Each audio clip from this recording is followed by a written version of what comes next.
I was not supposed to be in the throne room that morning.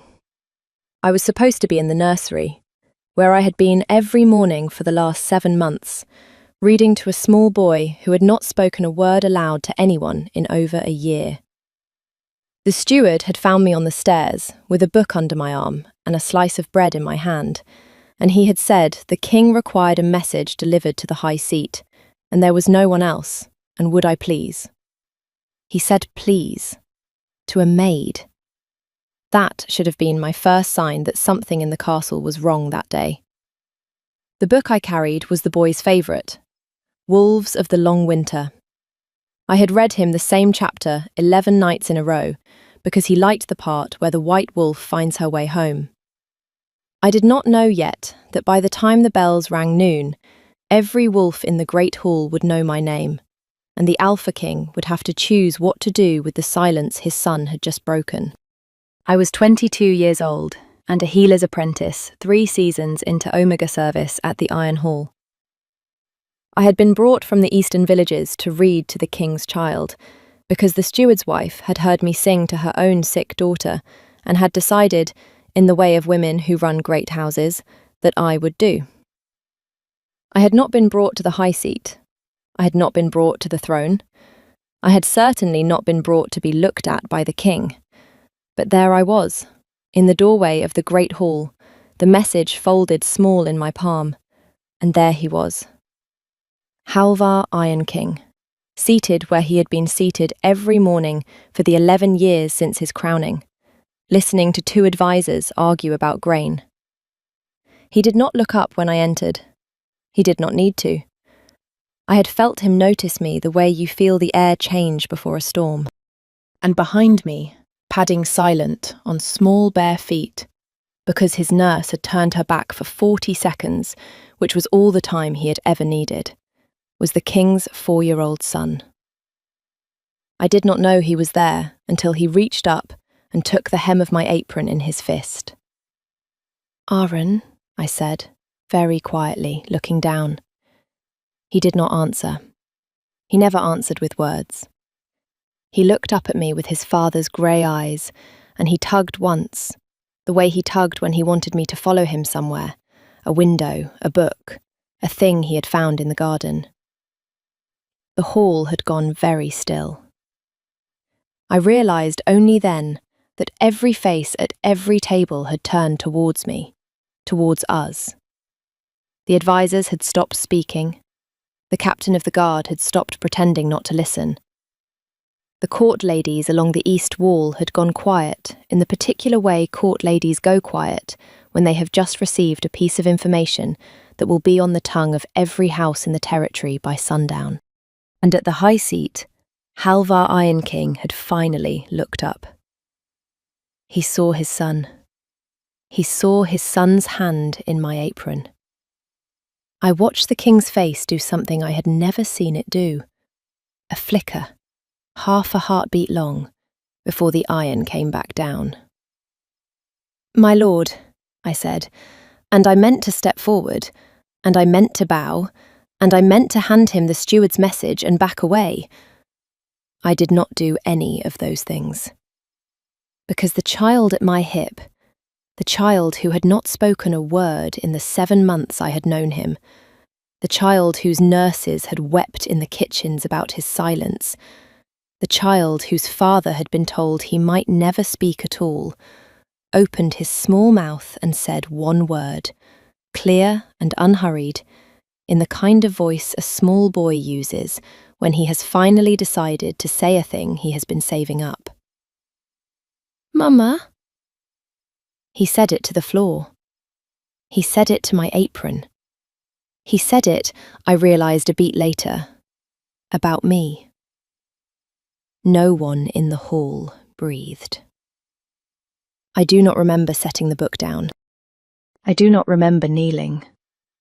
I remember the king standing, not quickly, not slowly, but in the way of a man who has just been struck and has chosen not to flinch. And I remember his eyes finding mine over the head of his son. And I remember that for the length of perhaps 3 seconds, the Alpha King of the Iron Territories was a man who did not know what to do. Then his court remembered itself. There was a shuffle, a murmur. Lady Saskia at the east wall, the late Luna's sister, the boy's aunt, who had been seated very close to the throne, rose from her chair with a smile that was not a smile. The king held up one hand without looking at her. The hand stopped her where she stood. He did not stop looking at me. "The child is mistaken," I said. It was the first thing I could think of to say, and I said it too quickly, and I said it loud enough that the court could hear, because I understood, even kneeling on the stone floor with a small, warm boy in my arms, that this was the kind of moment that could end my service if it was not corrected at once. The king did not answer. He came down the 3 steps from the high seat. He walked the length of the hall. He stopped in front of me at a distance that, in another room, would have been called too close. And in this one, with this many witnesses, was as close as a king could come without speaking the unspeakable. He looked down at his son. "Aaron," he said. His voice was not a king's voice. It was a father's. "Come here." The boy considered this.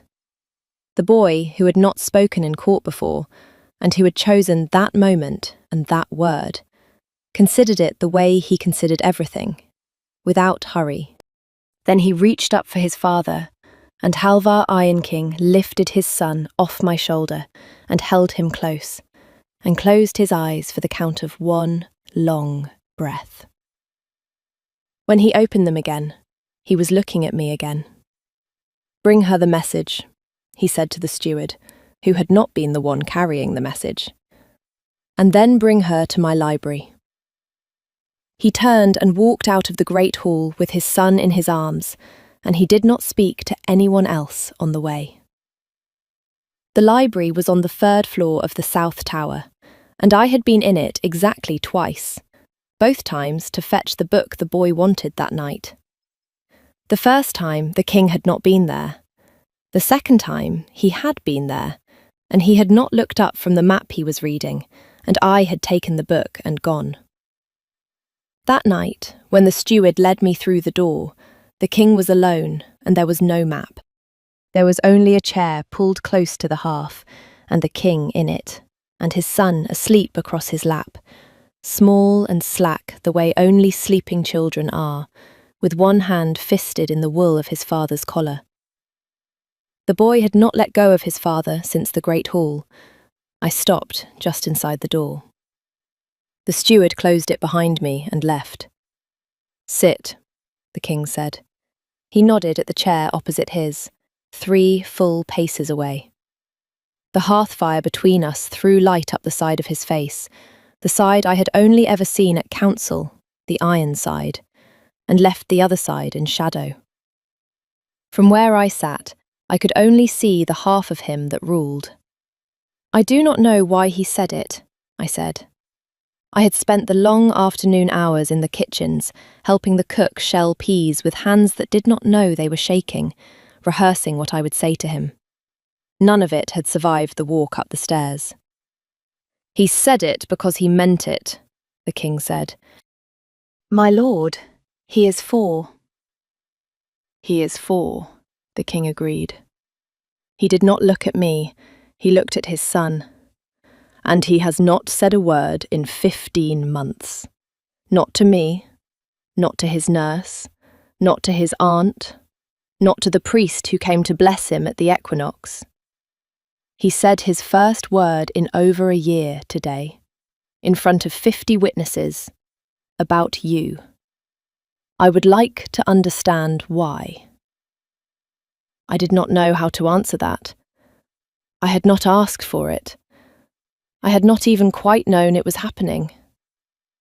I had read to the boy at night because I had been told to. He had crawled into my lap the 2nd week because no one had stopped him. He had begun to fall asleep there because the cook left the nursery door open and the kitchen was warm. None of it had been a plan. "I read to him," I said. That is all I have done. I read to him. Sometimes I sing.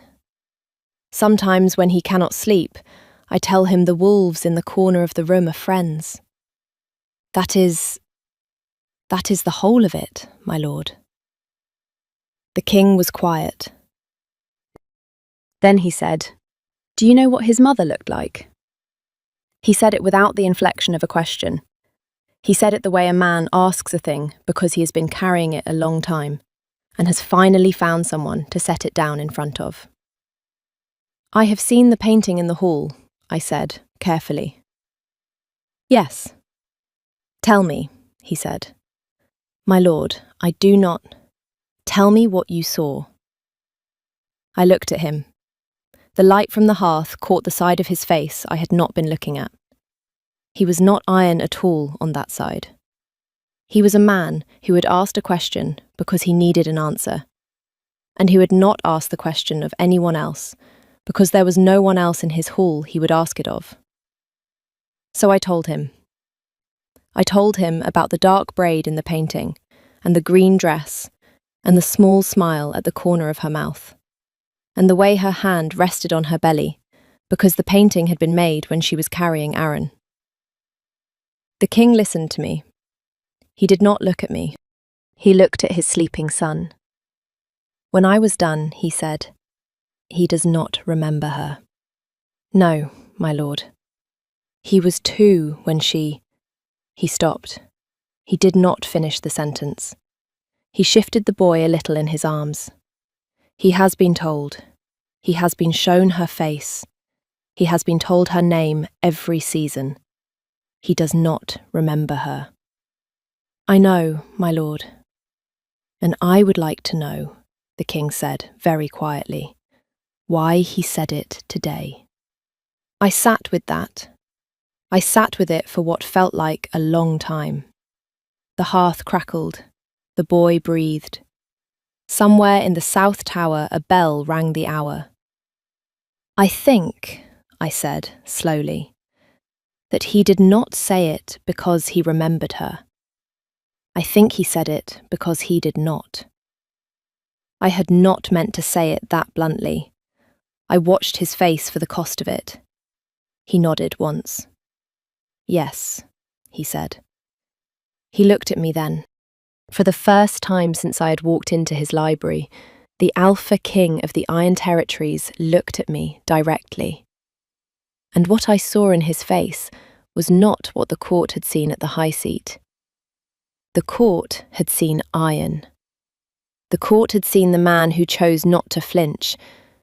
I saw the man who had been waiting 15 months for his son to say any word at all. "Thank you," he said. "My lord," I said, "I did not do anything." "You did," he said. "You read to him. You sang to him. You told him the wolves in the corner of his room were friends. You let him fall asleep on you because the kitchen was warm. I have been told every night what my son does and does not do, and the only word in any of those reports that meant anything to me was your name, every night, attached to the only place in this hall where my son will sleep." He was very still as he said it, the kind of still that costs something to maintain. "I did not know you knew my name," I said. "I have known your name since the first week you were here," he said. "I have not used it because I did not know what to do with it. I am still not certain." I did not know what to say to that. He looked back down at his son. "You may go," he said. "It is late. The boy will sleep tonight. I will sleep tonight. Tomorrow I will have to decide what to tell my court." I rose. I went to the door. My hand was on the latch when he spoke again. "Mira." I turned. He had said my name once. He had used it like it was a thing he had decided in that moment he was permitted to say.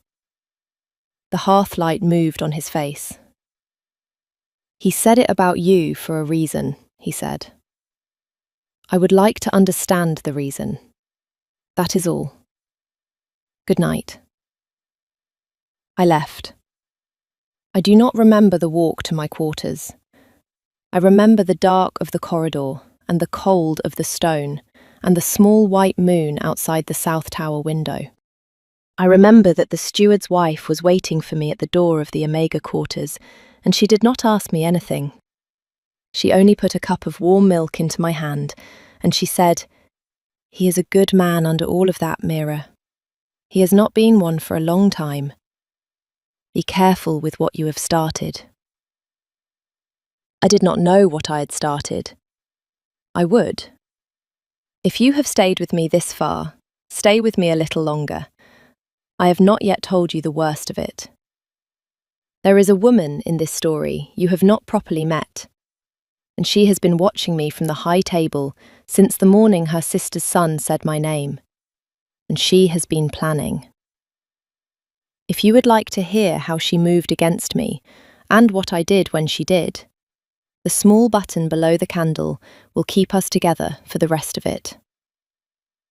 The next morning, Lady Saskia found me on the back stairs. She was the late Luna's sister, and she had been the boy's nominal guardian since his mother's death, and she had been seated very close to the high seat the day before for a reason. She wore a dark green dress, the exact shade of the dress in the painting. I did not think this was an accident. "You read to the king's son," she said. "Yes, my lady." "You also let the king's son speak about you in front of his entire court yesterday." "My lady, I did not let him. He is 4. You will stop reading to him." She said it the way one orders a kitchen to stop using too much salt. Brisk. Done. Already moving on. I did not move. "My lady," I said, "the king has not given that order." She turned back to me on the step above mine. She was taller than I was by half a head and well aware of it. She had her sister's bones and none of her sister's softness. "The king," she said, "has been carrying his grief for 15 months. He is not in his right mind. He will be told to make a sensible choice about his son's care. He will make it.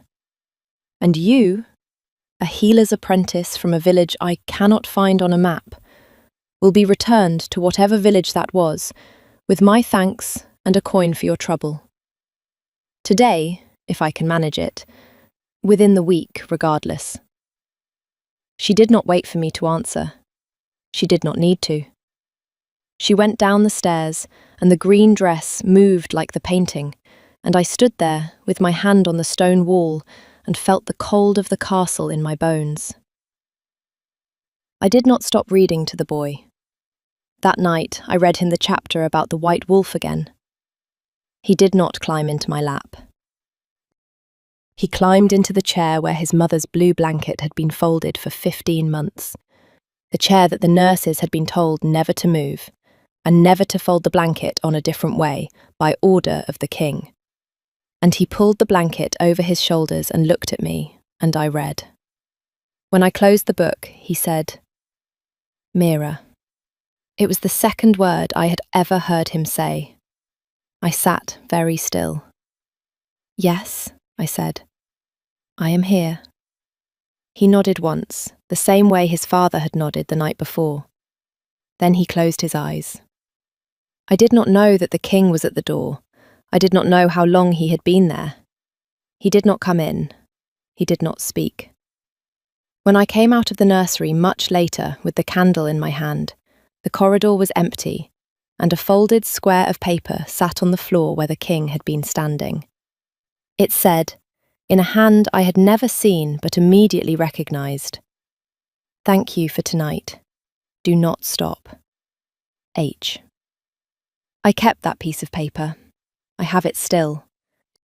Lady Saskia moved against me 3 days later, while the king was out riding the eastern borders with 2 of his beaters. She did it through the steward, who did it through paperwork, which is the way these things are done in great houses. A transfer order. A request from a small healer's house in the southern villages. They had heard, the order said, of a promising apprentice at the Iron Hall, and could she be released to them, with the king's leave, by the next moon? The king was not there to give his leave. Lady Saskia signed in his stead, as the boy's aunt, a thing she had the authority to do for some matters, and absolutely not for this. The steward's wife found out about it, because the steward's wife found out about everything. She came to my quarters in the early hours, with the order in her hand, and her face white. "Mira," she said, "she has signed it. You are to leave tomorrow with the southern caravan. The king does not know." "Send a rider," I said. "He is 2 days out. He cannot be back in time. The caravan leaves at dawn." I sat on my narrow bed and held the order in my hand and read it 3 times. And on the 3rd time, I understood that Lady Saskia had been very careful. Too careful to be operating from grief or panic. She had been planning this for some time, possibly since the day in the Great Hall. I thought about going quietly. I thought about it for almost a full minute. Then I thought about the boy in the chair, with the blue blanket pulled over his shoulders, saying my name for the 2nd time. "I will not go," I said. The steward's wife looked at me. "You cannot refuse a signed order, child." "I will not go," I said again. And I stood up, and I put on my cloak, and I went to find the boy. I do not know what made me think of it. I think it was something the king had said in the library, that he had been told every night what his son did and did not do, and that my name had been in every report. He had been told. Someone had been telling him. Someone who knew the boy's nursery well enough to know that I was the one keeping him there at all. I went to the nursery. I woke the boy. I told him very quietly that we were going to do something together, and that he was going to have to be brave, and that I would be with him the whole time. He looked at me with his father's grey eyes, and he held out his arms, and I lifted him up. I carried him to the great hall. It was empty at that hour. The king's chair on the high seat was empty, the east wall was empty, the braziers had burned down to red. I sat the boy on the king's chair. I sat him on it. The wolf throne. The seat of the Alpha King of the Iron Territories. I put him down on it like he was a child being put down on his own bed, because that is what he was. A child whose father's chair was his by every law of pack and blood, and I sat on the step below him with my hand on the side of his small foot. And I waited. I waited because I knew what kind of woman Lady Saskia was, and I knew she would not sleep until I was on the southern caravan, and I knew she would check. She came in just before dawn. She came in with a lantern, and she came in fast. And when she saw the boy sitting on his father's chair, she stopped so quickly her lantern guttered. "What," she said, "do you think you are doing?" "I am sitting with the king's son," I said, "until the king returns." "You will be on the caravan in 1 hour." "I will not," I said. "I am sitting with the king's son, in the king's seat, in the king's hall, until the king returns. If you would like me to leave, you may carry me out.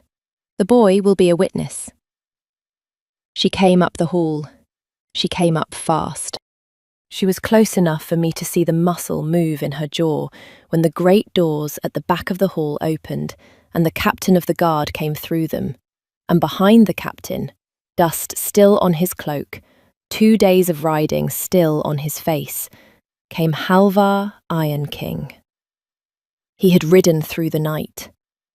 I learned later that the steward's wife had not, in fact, only come to my quarters.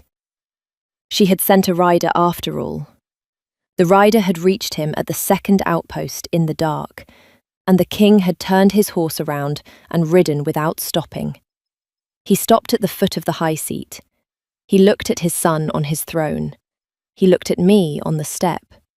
He looked at Lady Saskia, halfway up the hall, with the transfer order somewhere on her person, and her face having done the thing she had been trying so hard not to let it do.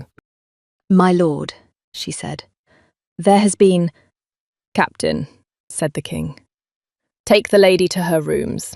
She is not to leave them until I send for her. The transfer order in her belt is to be brought to me, unread by anyone else, within the hour." The captain did not even nod.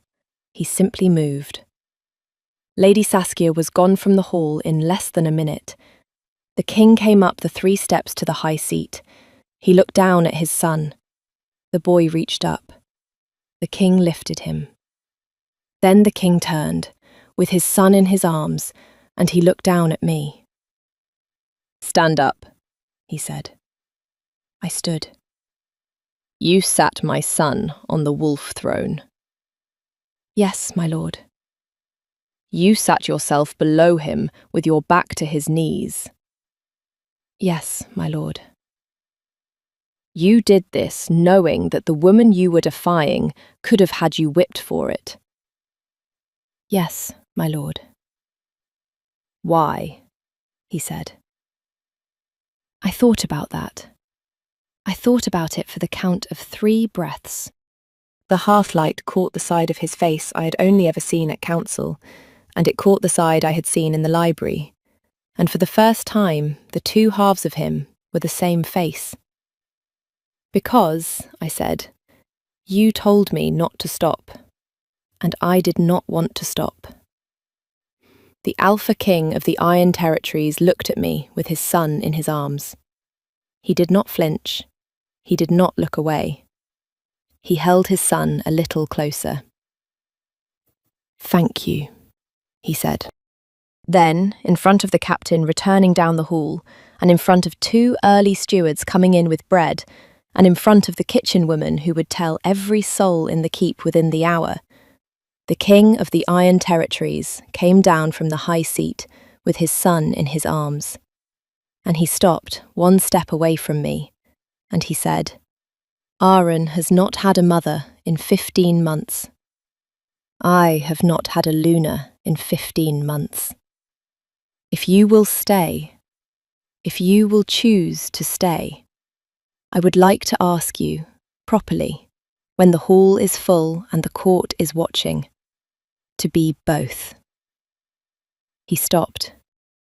"Not because my son said the word," he said, "because I have wanted to ask you since the night you told me what was in the painting and did not pretend you had not seen it. Because you sat below my son tonight and put your hand on his small foot like he was yours to guard. Because I have been carrying his mother for 15 months, and you walked into the hall and did not ask me to put her down. You only sat with him on the chair where I keep her blanket, and you read." I did not say anything. I did not say anything because if I had spoken, I would have said the wrong thing, and what he had said deserved better than the wrong thing. So I did the only thing I could think of. I reached up, slowly so he could stop me, and I took the hem of his cloak between my fingers, the way his son had taken the hem of my apron the morning everything had begun. I held it there for 1 long breath. Then I let it go. He understood.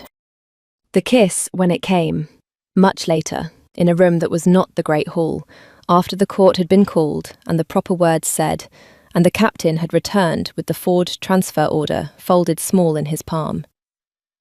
The kiss was a quiet thing. It was the answer to a question I had not known I had been carrying. It was the moment something I had not let myself name became something I could no longer unname. I will not tell you the shape of it. It belongs to me. I will tell you what came after. Lady Saskia was exiled to her own holding within the week, stripped of her standing, her seat at the high table given to a steward's daughter she had once called common at a winter feast. The forged transfer order was read aloud in the hall by the king himself. Her name was not spoken in his presence for the rest of her life. The boy began to speak in full sentences by the end of the winter. The first one was, Mira, where is my father? The second was, Mama, the snow is here. The third I will not tell you, because it was mine. The blue blanket stayed on the chair in the nursery. I did not move it. I did not need to. The boy slept under it some nights, and under his father's cloak on others. And on a few nights, when the storms were loud, he slept between us. And the king did not pretend, those nights, that he was sleeping at all. A year after the morning in the great hall, a letter came from the eastern villages, addressed to Mira the healer's apprentice, asking if she had heard that the king of the Iron Territories had finally taken a Luna, and could she send any word of what the woman was like. I read it twice. I laughed once. I folded it and put it on the king's writing table where he would find it. He found it. He read it. He looked up at me across the room, with his son asleep on the floor between us, the chapter about the white wolf finding her way home open on the carpet where the boy had set it down. What would you like me to tell her? He said. I thought about it. Tell her, I said, that the king's Luna is dry and observant, and not especially patient with court manners. Tell her that she reads to the boy every night.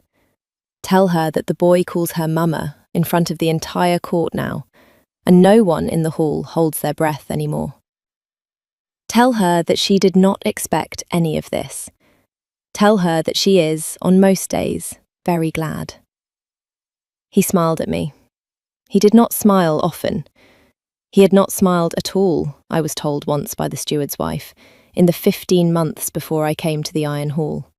He smiled at me that evening, across the carpet, with our son asleep between us and the moon coming up white over the south tower, and I thought, as I had not been able to think on the first morning when a small boy had taken hold of my apron and said the one word that had changed everything.